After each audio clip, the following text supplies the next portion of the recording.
Nos exposés précédents vous ont permis de vous familiariser avec les outils nécessaires à la prise de son. Nous allons aujourd'hui vous montrer comment utiliser tout ça dans différentes situations de tournage. Premier choix stratégique, celui des micros que vous emporterez dans votre valise. Prévoyez un microphone semi-canon pour les scènes en extérieur.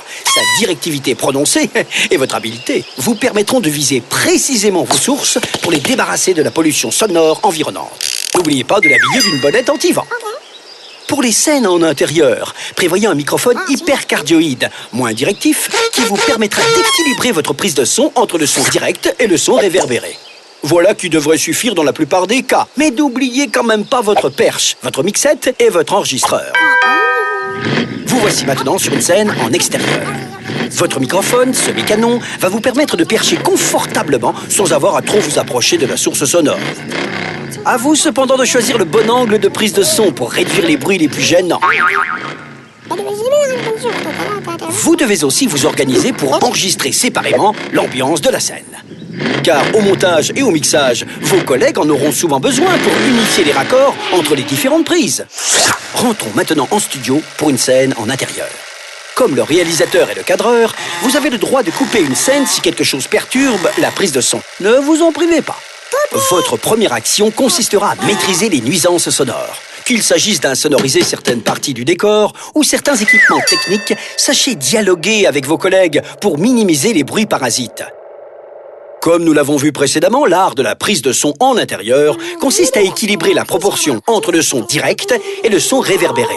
Le microphone semi-canon, véritable zoom sonore, privilégierait le son direct. Et nous conseillons donc ici le microphone hypercardioïde qui captera également les sons réverbérés.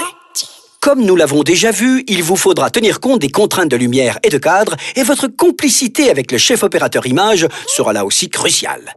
Pour ne pas risquer de conflit, vous pourriez évidemment choisir de rester tranquillement derrière la caméra, votre micro parallèle au sol. Mais vous perdrez alors tout le relief sonore de la scène, car votre microphone captera de la même façon le premier et l'arrière-plan. Et surtout, vous serez noyé dans les sons réverbérés. La meilleure solution consiste à percher du haut vers le bas. Vous réglerez ainsi au mieux votre distance et le mélange des sons. Une simple inclinaison du micro vous permettra de favoriser tel ou tel plan sonore. Dans de rares cas de figure, il pourra vous arriver d'avoir à percher du bas vers le haut. Mais les voix seront alors un peu assourdies et surtout, votre liberté de mouvement en souffrira. Prenons maintenant un cas de figure fréquent, celui d'une scène dans une voiture. La difficulté va d'abord être celle de l'espace de travail. Il vous faudra vous contorsionner pour faufiler votre perche et les manipulations seront délicates. Le plus sage sera sans doute de prévoir un système d'accroche et plusieurs micros que vous doserez avec votre mixette.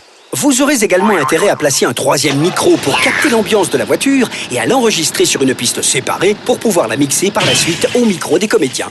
Voilà. On récapitule. Les microphones semi-canon sont recommandés pour les tournages extérieurs.